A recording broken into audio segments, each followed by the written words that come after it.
No dia de hoje venho mostrar-vos uma notícia do Página 1 que dá nota de que o público terá sido financiado por dinheiros públicos de forma indireta, mas é isso que nós vamos abordar. Estamos a falar de 688 mil euros para prestar serviços à Associação de Promoção de Vinhos.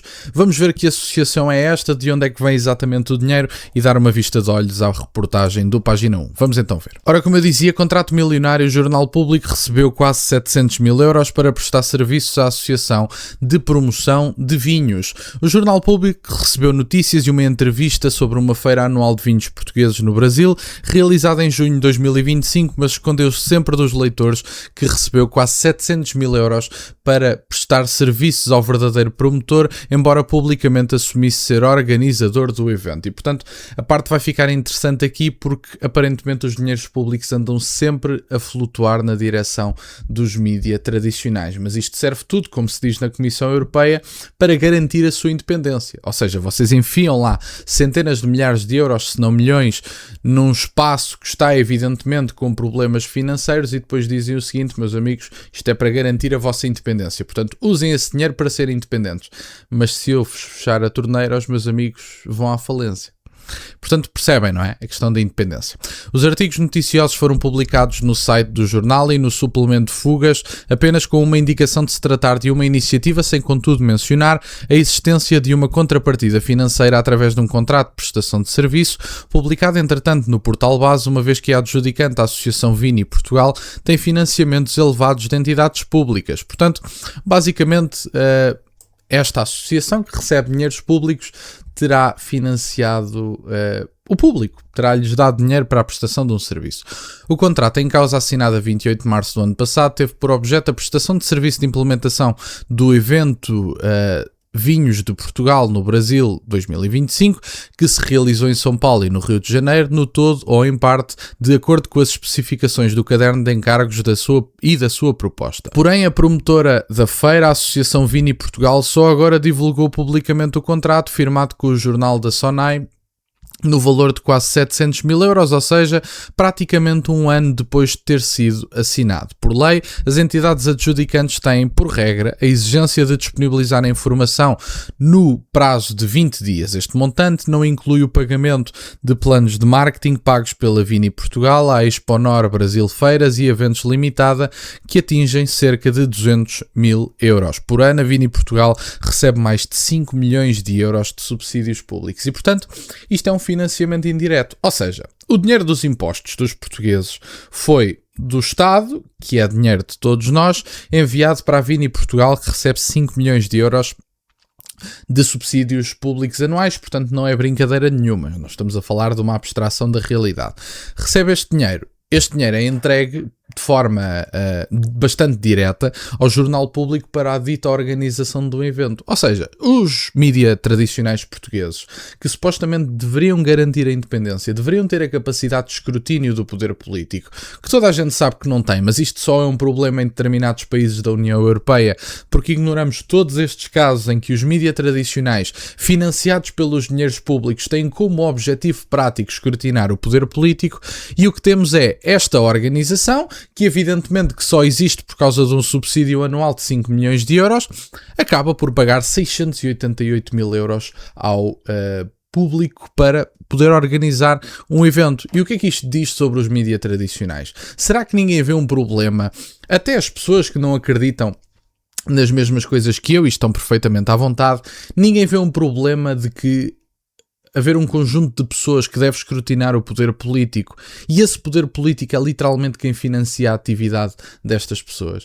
Enfim, as pessoas podem ser ingênuas e dizer não, mas esse dinheiro não vai colocar em causa a independência do jornalismo. Eu acho que é preciso ser muito ingênuo para acreditar numa coisa dessas.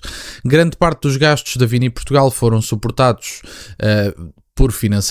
por financiamentos públicos, sobretudo do Turismo de Portugal. Apesar de ser uma associação privada presidida por Frederico Falcão, antigo presidente do Instituto da Vinha e do Vinho, beneficia do monopólio da marca de vinhos de Portugal, sendo a entidade que promove este setor internacionalmente. Apesar de promover mais de uma centena de mostras a nível mundial, os eventos no Brasil são os únicos em que um órgão de comunicação social português é contratado pela Vini Portugal para lhes prestar serviços. O contrato terá sido adjudicado por ajuste direto, apesar de surgir indicação de ter surgido no seguimento de um concurso público. Na verdade, o Jornal Público sempre foi, no âmbito desta Feira de Vinhos do Brasil, apresentado desde 2019 como organizador no evento com os órgãos de comunicação social brasileiros Globo e Valor Económico. E nesse âmbito, publica sempre uma extensa cobertura noticiosa sobre os eventos, alguns assinados por uma jornalista com carteira profissional, mas afinal sempre se esteve perante uma prestação de serviços. Lá está.